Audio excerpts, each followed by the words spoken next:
तो आज हम लोग देखेंगे मीन वैल्यू थ्योरम, एनसीईआरटी से ही देखेंगे और समझेंगे कि मीन वैल्यू थ्योरम है क्या। तो मीन वैल्यू थ्योरम अब बहुत सिंपल है, इसको रोल्स थ्योरम के नाम से भी जाना जाता है और ये एक बहुत सिंपल सा स्टेटमेंट देता है। स्टेटमेंट इसका ये है कि अगर कोई फंक्शन f है जो कि डिफाइंड है close interval a and b where a and b element of R है, ठीक है। कोई फंक्शन f है जो कि a एंड b में डिफाइंड है और कंटिन्यूअस है। तो कोई फंक्शन f जो कि क्लोज इंटरवल a और b में कंटिन्यूअस है, तो रोल्स थ्योरम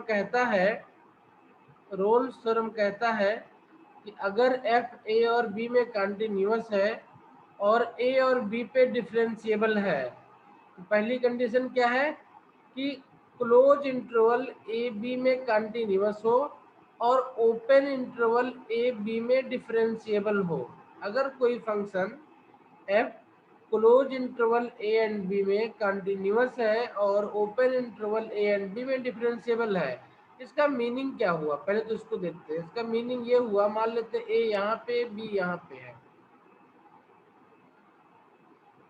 ये a पॉइंट होगा ये b पॉइंट। तो क्या कहता है कि कोई फंक्शन a और b में कंटिन्यूअस है। क्या है? a और b में कंटिन्यूअस है, a और b में कंटिन्यूअस है, क्लोज इंटरवल मतलब a और b को इंक्लूड करके है, और ओपन इंटरवल a और b में डिफरेंशिएबल है, मतलब a और b पॉइंट को छोड़ करके बाकी जो अंदर का पोर्शन है वहां सब पे ये डिफरेंशिएबल है। तो रोल्स थ्योरम कहता है कि there must exist some real number c such that there must exist some real number c such that differentiation of function at c will be 0, ठीक है, where c will be between a and b। तो Rolle's theorem क्या कहता है? then there exists some element c some element c belongs to open interval a and b such that f dash c equal to 0। बात समझ में आ गई? ठीक है। Yes sir. कोई फंक्शन एक बी क्लोज इंटरवल में कंटिन्यूअस है, ओपन इंटरवल ए बी में डिफरेंशिएबल है,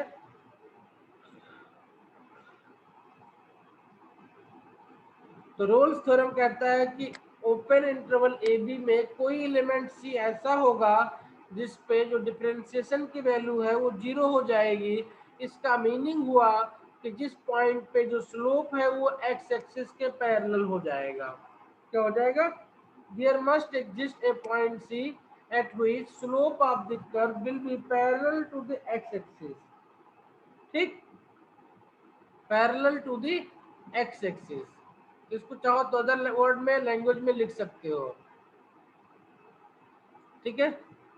थ्योरम नंबर 6 है आपके चैप्टर का, इसको बोल लेंगे रोल्स थ्योरम। तो टाइटल डाल लो रोल्स थ्योरम और लिख लो let f is a function f such that a to b are b continuous on a b and differentiable on a b such that fa equal to fb such that fa equal to fb where a and b are some real numbers, then there exists some c in ab such that f dash c equal to 0। ठीक है, देखो ये fa है, ये fb है, ठीक है, fa equal to fb है। यहाँ पे कोई नंबर c एग्जिस्ट करेगा जहाँ पे आपका डिफरेंशिएशन 0, यानी कि इस पॉइंट पे कर्व का जो स्लोप है ये पैरेलल टू एक्स एक्सिस हो जाना है ना, ठीक। Yes sir. कोई function close interval a b में कंटिन्यूअस है, ओपन इंटरवल ए बी में डिफरेंशिएबल है, और इस तरीके से है कि एफ ए और एफ बी की वैल्यू इक्वल है, तो ए और बी के बीच में कोई वैल्यू सी एग्जिस्ट करेगा, ऐसा वैल्यू सी एग्जिस्ट करेगा कि f dash C equal to 0 हो जाए। ये है आपका रोल्स थ्योरम। ठीक है, एक और डायग्राम बना के दिखाया गया है आपको यहाँ पे, ये देख सकते हैं। देखो ये ए पॉइंट है, ये बी पॉइंट है, दोनों को देख सकते हैं f a equal to f b, दोनों की वैल्यू 0 है। अच्छा, जरूरी नहीं कि एक ही सी एग्जिस्ट करे, कई सी एग्जिस्ट कर सकते हैं। क्या लिखा है? सम रियल नंबर्स, मतलब कम से कम एक तो होना ही है, उससे ज्यादा भी हो सकते हैं। जैसे इस केस में देखें तो एक सी यहाँ पे है और एक सी यहाँ पे है। ठीक है, इन दोनों सी के क्रॉसपोंडिंग आप देख सकते हो जो स्लोप है कर्व का वो कितना है, एक्स एक्सिस के पैरेलल है। एक्स एक्सिस के पैरेलल स्लोप मतलब f dash C equal to 0 है and f c dash C equal to भी 0 है। ठीक है, okay. Yes, sir.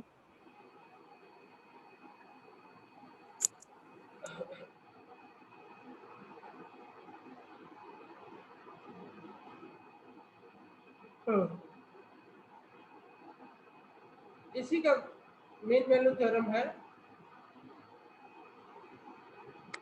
Let f is from a to b a continuous function on a and b and differentiable on a and b, then there exists some c in ab such that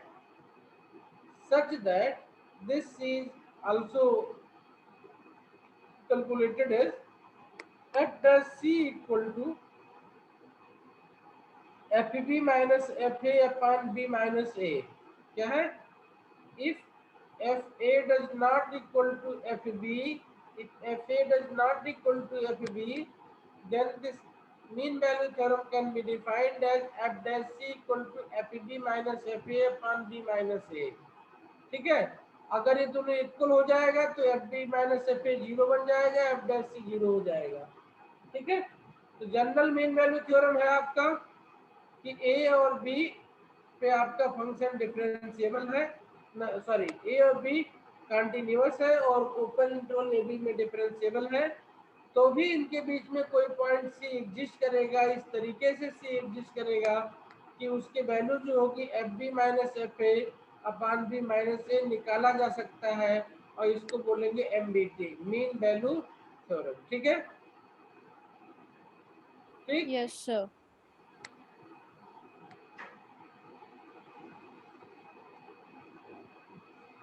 note कर लिया।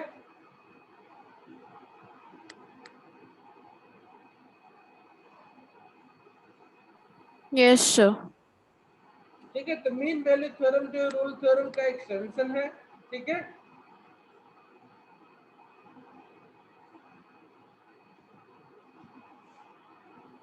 Okay, sir. ये यहाँ पे geometrically इसको interpret किया सकता है। तो ये एफ ए हो गया, ये आपका एफ बी हो गया, क्या हो गया, एफ ए और एफ बी हो गया। यहाँ पे कोई पॉइंट सी एग्जिस्ट करेगा, इस तरीके से पॉइंट सी एग्जिस्ट करेगा। देखो, जब दोनों की वैल्यू इक्वल हो रही थी तो एक्स एक्सिस के पैरेलल स्लोप हो रहा था, इक्वल नहीं है, तो यहाँ ए और बी को जो लाइन मिला रही है इसके पैरेलल आपका स्लोप होना है। ये क्या होना है? इसके पैरेलल स्लोप होना है। इसकी वैल्यू कितनी हो जाएगी? F b minus f a upon b minus a. ठीक है, देखो इस स्लोप को यहाँ से निकाला जा सकता है। देखो ध्यान से, ये एफ बी की वैल्यू है, और ध्यान से देखें अगर हम इसको, तो ये आपकी एफ ए की वैल्यू हो जाएगी यहाँ पे, f b minus f a यानी बी माइनस ए मिल जाएगा आपको। ठीक है, ये वैल्यू बी है, ये वैल्यू ए है आपके पास में। ठीक है बेटा, Yes, sir.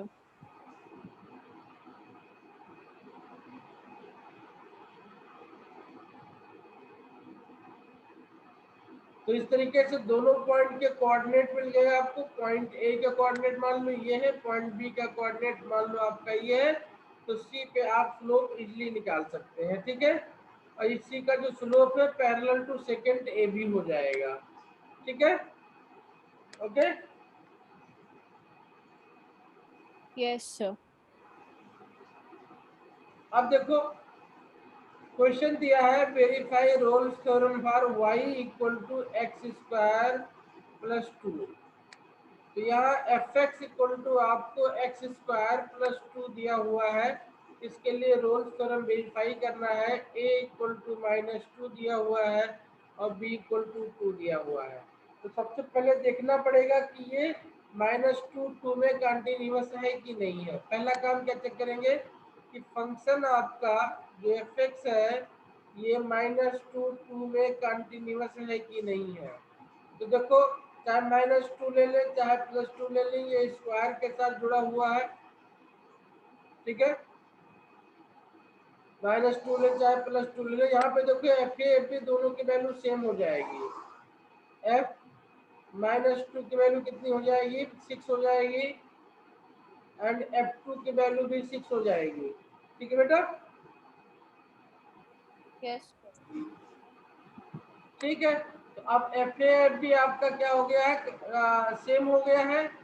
फंक्शन को चेक कर सकते हैं इसमें कंटिन्यूअस है कि नहीं है। हाँ तो ये कंटिन्यूअस है, क्योंकि अगर +2 करो चाहे -2 पे करो लिमिट आपकी निकल जाएगी। फंक्शन आपका एग्जिस्ट कर रहा है, ये कंटिन्यूअस है तो ये डिफरेंशिएबल भी होगा।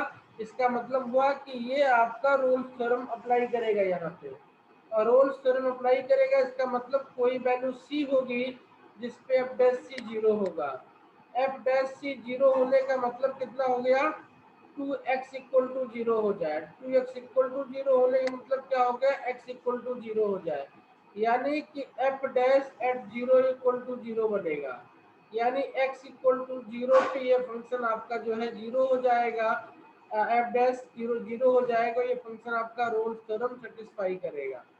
ठीक है, ओके। तो c equal to yes 0 sir और 0 एलिमेंट है -2 2 का, तो रोल्स थ्योरम आपका सेटिस्फाई हो रहा है। ठीक, यस सर तो जब भी क्वेश्चन मिले पहला स्टेप चेक करेंगे कंटिन्यूअस है कि नहीं है। दूसरा स्टेप चेक करेंगे डिफरेंशिएबल है कि नहीं है। तीसरा स्टेप एफ ए और एफ बी की वैल्यू निकालेंगे। अगर f a f b equal to same है तो इसका मतलब हुआ कि कोई ना कोई पॉइंट वहां पे एग्जिस्ट करेगा जब आपका डिफरेंशिएशन 0 हो। और जब डिफरेंशिएशन 0 हो तो क्या करेंगे, जो फंक्शन दिया है उसका डिफरेंशिएशन निकाल लेंगे। जैसे ये फंक्शन दिया हुआ था इसका डिफरेंशिएशन एफ डैश एक्स कितना हो जाएगा, 2x हो जाएगा, है ना। यहाँ पे x की जगह पे c रख देंगे और इसको इक्वल टू 0 पुटअप कर देंगे तो 2x इक्वल टू 0 हो जाएगा, x इक्वल टू 0 हो जाएगा। इस x को चेक करेंगे कि whether x is element of -2 और नॉट। x इज एलिमेंट ऑफ -2 तो it mean this theorem follow, this function follow Rolle's theorem. ठीक है, ओके। यस सर ठीक है, इसी तरीके से जो मीन वैल्यू थ्योरम को वेरीफाई करने की बात होगी तो आप भी उसको भी वेरीफाई कर सकते हैं। पहला कंडीशन क्या है, आप चेक करेंगे आपका फंक्शन कंटीन्यूअस है कि नहीं है। अगर आपका फंक्शन कंटीन्यूअस है तो आप चेक करेंगे कि वो उस पॉइंट पे डिफरेंशिएबल है कि नहीं है। अब क्योंकि हमने थ्योरम पीछे पढ़ा था कि कोई फंक्शन कंटीन्यूअस है तो वो डिफरेंशिएबल होगा ही होगा, है ना। ठीक है, कोई फंक्शन कंटीन्यूअस है तो यस सर डिफरेंशिएबल होगा ही होगा। डिफरेंशिएबल है तो कंटीन्यूटी की गारंटी नहीं हो सकती थी। सही है या गलत बोल रहा हूँ मैं गलत बोल रहा हूँ। कोई फंक्शन डिफरेंशिएबल है तो कंटीन्यूअस होगा, कंटीन्यूअस है तो डिफरेंशिएबल होने की गारंटी नहीं है। हमने एग्जांपल देखा है f x equal to mod x, ये आपका कंटीन्यूअस है फ्रॉम -x टू x, लेकिन 0 पे ये डिफरेंशिएबल नहीं है। क्या है, 0 पे डिफरेंशिएबल नहीं है क्योंकि 2 डायरेक्शन हो जाएगा यहाँ पे। तो कोई फंक्शन कंटीन्यूअस है तो जरूरी नहीं डिफरेंशिएबल होगा, डिफरेंशिएबिलिटी चेक करना पड़ेगा। ठीक है, यस सर चलिए क्वेश्चन अगला है, verify mean value theorem for the function f(x) equal to x square in interval 2 and 4। 2 and 4 में देखो ये स्टैटिस्टिकली इंक्रीजिंग फंक्शन होगा आपका, क्या होगा, स्टैटिस्टिकली इंक्रीजिंग फंक्शन होगा, ठीक है। स्टैटिस्टिकली इंक्रीजिंग फंक्शन होगा मतलब ये कंटिन्यूअस होगा और ये डिफरेंशिएबल होगा 2 एंड 4 पे। तो कंटिन्यूटी और डिफरेंशिएबिलिटी वाला क्वेश्चन सॉल्व हो गया। अब एफ ए और एफ बी निकाल लो। तो F2 की वैल्यू 4 हो जाएगा, F4 की वैल्यू कितनी 16 हो जाएगी। FA और FB निकल गया। अब क्योंकि FA does not equal to FB है तो रोल्स थ्योरम लगेगा नहीं, फिर क्या लगेगा, मीन वैल्यू थ्योरम लगेगा। क्या लगेगा, मेन वाली। Mean value theorem. Mean value theorem क्या कहता है कि FA does not equal to FB but if F is continuous in close interval AB and differentiable in open interval AB, then there exists C element AB such that FB minus FA upon B minus A value निकालो 16 minus 4, 16 minus 4 upon 4 minus 2, ये 12 by 2 यानी 6 हो जाएगा, यानी FC equal to 6 है ना, FC equal to 6, yes sir. F dash C equal to 6, C की value निकालना है आपको। अब तो यहाँ पे देखो एफ एक्स इक्वल टू इतना दिया है तो एफ डैश एक्स कितना हो जाएगा, ये 2x हो जाएगा। This means equal to 2x means x equal to 3, x equal to 3 पे आपका जो है स्लोप जो होगा वो सेकेंड ए बी का जो सेकेंड होगा इसके पैरेलल होगा, सेकेंड के पैरेलल हो जाएगा, यानी कहाँ पे ये x इक्वल टू 3 पे आपका सेकेंड पैरेलल हो जाएगा। ठीक है, बात समझ में आ गई, स्टेप क्लियर होना चाहिए। पहला yes step sir. Function continuous है नहीं, दूसरा स्टेप चेक करेंगे डिफरेंशिएबल है कि नहीं है, तीसरा स्टेप एफ ए और एफ बी निकालेंगे, चौथा स्टेप एफ सी निकालेंगे और इस एफ डैश सी को इस एफ डैश सी को इक्वल कर देंगे इस फंक्शन के डेरिवेटिव के, वहां से एक्स की वैल्यू निकल जाएगी, उसको चेक करेंगे। अगर ये वैल्यू इस इंटरवल के बीच में हुई तो ये आपका मीन वैल्यू थ्योरम को सेटिस्फाई करेगा। ठीक, ओके। Yes sir. देखो यही काम यहाँ पे करके दिखाया गया है, किया गया है आपका। Okay, yes sir. ठीक, इसी तरीके से इसमें बहुत सारे क्वेश्चन दिए हैं, इनको ट्राई करना, इनको करना।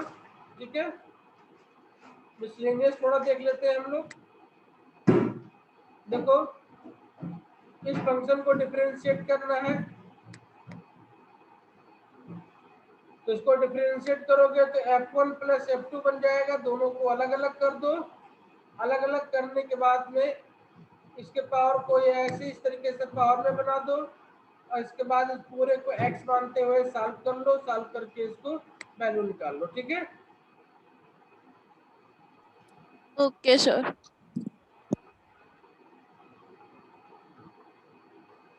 अगला एग्जांपल था y equal to e power this, इसको सॉल्व करोगे तो ये f1 हो जाएगा, ये f2 हो जाएगा, दोनों को अलग अलग कर दो। क्या कर दो, दोनों को अलग अलग कर दो और दोनों को सॉल्व कर लो। इसको x मान करके सॉल्व करोगे तो e पावर x स्क्वायर हो जाएगा, इसको माना था इसको दोबारा डिफरेंशिएट हो जाएगा, ये cos इनवर्स इसका डायरेक्ट वैल्यू आ जाएगी ये। ठीक है, इसको फर्दर सॉल्व कर लो, आपका आंसर आ जाएगा।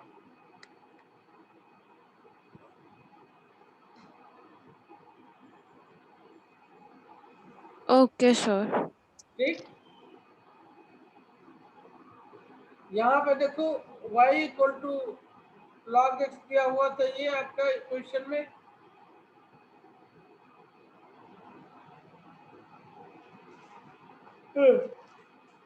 log 7 है, बेस 7 है, log x दिया हुआ है, इसका बेस आपको चेंज करना तो कैसे करेंगे, कुछ नहीं करना था, ये आपका बेस दिया हुआ है, क्या करना है इसको नीचे लेके चले जाना है, इसको ऊपर लिख देना है, इसका बेस ही हो गया, इसका भी बेस ही हो गया। ठीक है, by change of Bayes theorem हमने पढ़ा था, हमने क्या पढ़ा था, log ax है, इसका बेस चेंज करना है तो उसको बेस ऐसे चेंज करते हैं, ऊपर be ले लेते हैं, नीचे be ले लेते हैं, a का कर लेते हैं। ठीक है, Yes, sir. चेंज हो गया तो ये कांस्टेंट बन गया, ये वैल्यू हो गई, इसको डिफरेंशिएट कर लेंगे, आपका आंसर आ जाएगा, है ना।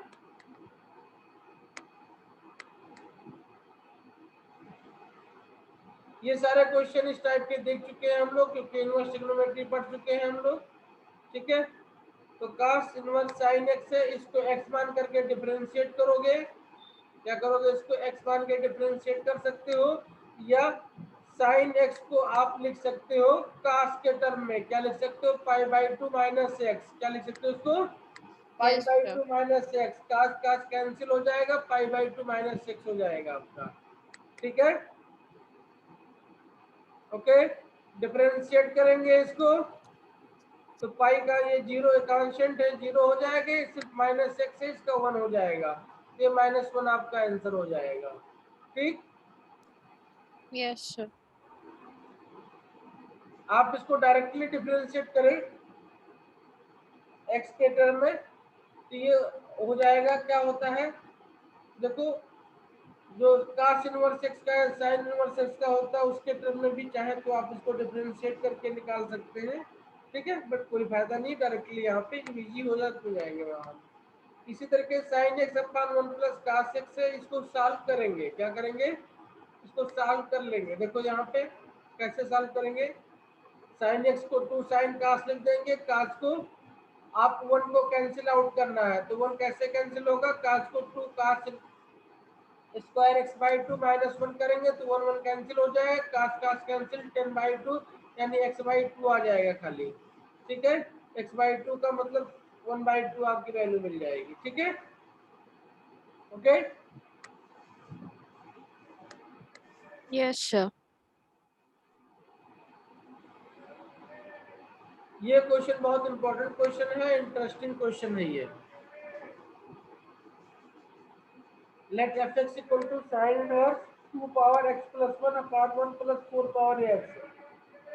अब जब इसको सॉल्व करना है तो इसको अब इजीली सॉल्व नहीं किया सकता है जब तक कि आपको इसके फंक्शन की डिटेल इंफॉर्मेशन या जानकारी नहीं होगी। तो देखो आपको पता है कि जो साइन इनवर्स x होता है, क्या है, साइन इनवर्स x होता है, ये x की वैल्यू कहाँ पे डिफाइन होती है, x की वैल्यू -1 प्लस 1 में डिफाइन होती है ना, this x is element of -1 1, है ना, याद है, हेलो। Yes, sir. तो क्या करेंगे, जो बीच का फंक्शन दिया हुआ है इसको -1 1 के बीच में कर देंगे और इसको सॉल्व करेंगे, इसको सॉल्व करके x की वैल्यू फाइंड आउट करेंगे इस तरीके से, देखो ये इसको सॉल्व किया, सॉल्व करके x वैल्यू फाइंड आउट किया, क्या मिला हमको, ये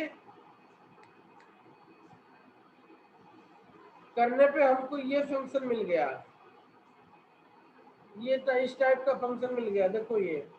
अब यहाँ पे 2 पावर x को हमने tan थीटा पुटअप कर देना है, tan थीटा पुटअप करके सॉल्व करेंगे तो ये फंक्शन आपका इस तरीके से बन जाएगा, sin 2 थीटा बन जाएगा, 2 थीटा मतलब थीटा बन जाएगा, tan इनवर्स 2x बन जाएगा, तो अब dash x equal to direct आपकी वैल्यू आ जाएगी। बहुत इंपॉर्टेंट क्वेश्चन है, एग्जाम में आने वाला क्वेश्चन है, तो इसको अच्छे से करेंगे, ठीक है।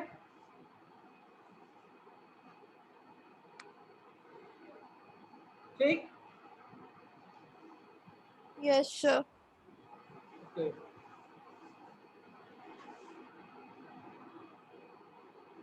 ये क्वेश्चन भी बहुत इंपॉर्टेंट है, फंक्शन का पावर फंक्शन है, तो आपको पता है जब भी कभी ऐसा सिचुएशन हो तो क्या करते हैं, लॉग ले लेते हैं, लॉग ले लो, लॉग लेके सॉल्व कर लो, डिफरेंशिएट कर दो, आपका आंसर आ जाएगा।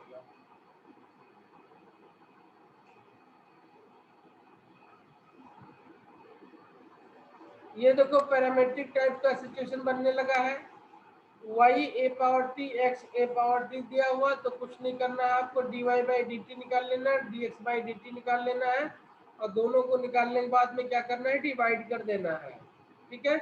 बहुत इंपॉर्टेंट क्वेश्चन है एग्जाम में, वेरी वेरी इंपॉर्टेंट क्वेश्चन है ये बोर्ड एग्जाम के लिए, ठीक है।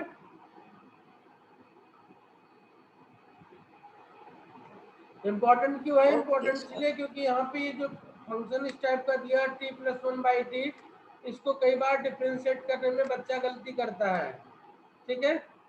t प्लस 1/t है, इसको डिफरेंशिएशन करना है तो f डैश t क्या हो जाएगा, ये फर्स्ट फंक्शन 1 हो जाएगा, 1 माइनस टी स्क्वायर हो जाएगा ये, ठीक है, क्या हो जाएगा 1 माइनस टी स्क्वायर। तो मिस्टेक नहीं करना है, सावधानी से करेंगे तो ये आपका इस तरीके से बन जाएगा ये, ठीक। ये a पावर x का फार्मूला यूज होगा, Yes, sir. a power x वाला, ठीक है, a power x log a बन जाया करेगा। तो इसलिए बच्चा क्योंकि a पावर x भूल जाता है फार्मूला और यहाँ पे डिफरेंशिएशन में मिस्टेक होने के चांस है, इसलिए क्वेश्चन बहुत इंपॉर्टेंट हो जाता है ये, तो अच्छे से इसका प्रैक्टिस कर लेना, ठीक है। dy बाई dx आपका इस तरीके से यहाँ निकल जाएगा। अगला क्वेश्चन देखो, differentiate sine square x with respect to e power cos x। बहुत इंपॉर्टेंट कॉन्सेप्ट है, बहुत इंपॉर्टेंट कॉन्सेप्ट है। तो इसमें क्या करेंगे देखो, आप u इक्वल टू मान लो साइन स्क्वायर x, क्या मान लो, u इक्वल टू मान लो साइन स्क्वायर x, और आपको इसके रिस्पेक्ट में करना है तो b इक्वल टू मान लो e पावर cos x, ठीक है बेटा। और अब आप निकाल लो d u by d x, क्या निकाल लो d u by d x, और निकाल लो d b by d x निकाल लो, क्या निकाल लो d b by d x निकाल लो। अब आपको चाहिए क्या, इसका डिफरेंशिएशन इसके रिस्पेक्ट में चाहिए, तो आपको चाहिए d u by d b. अभी ऊपर पढ़ा था, जब भी ऐसा कुछ चाहिए हो तो d u by d x कर लो और उसको डिवाइड कर दो d b by d x से, तो जो भी मिलेगा आपको ये फंक्शन इसके रिस्पेक्ट में मिल जाएगा, ठीक है। जैसे पीछे हम t वाला करते थे x के रिस्पेक्ट में, d u by d t अपन d b by d x या d x by d t करके निकालते थे, उसी तरीके से इसको आपको सॉल्व करना है। जब भी किसी फंक्शन को किसी फंक्शन के रिस्पेक्ट में डिफरेंशिएट करना हो तो इस तरीके से करते हैं, जिस फंक्शन को करना होता है उसको u मान लेते हैं, जिसके रिस्पेक्ट में करना होता है उसको v मान लेते हैं, फिर d u by d x और d v by d x निकाल के डिवाइड कर देते हैं तो d u by d p निकल जाता है हमारा, ठीक है बेटा। Yes, sir. बात समझ में आ गई, इस क्वेश्चन को करके देखो जरा।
हो गया,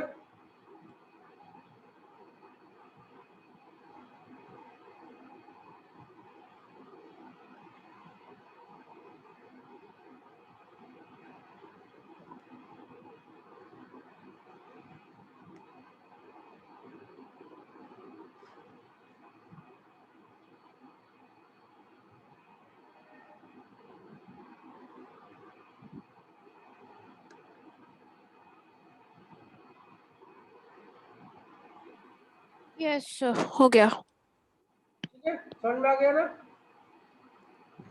2 cos x upon e power cos x. ठीक है, इस तरीके से आपके पास मिसलिनियस एक्सरसाइज पे आ जाते हैं, इसको पूरा करना है। जो नहीं बनेगा उसको हम लोग अगले क्लास में देखेंगे, ठीक है।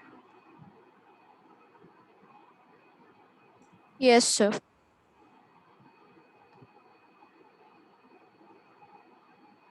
ठीक है, बाकी कोई और फंक्शन आपको दिया नहीं उस तरीके से करने का, तो आराम से इसको कर लेना है, ठीक है। Yes, sir.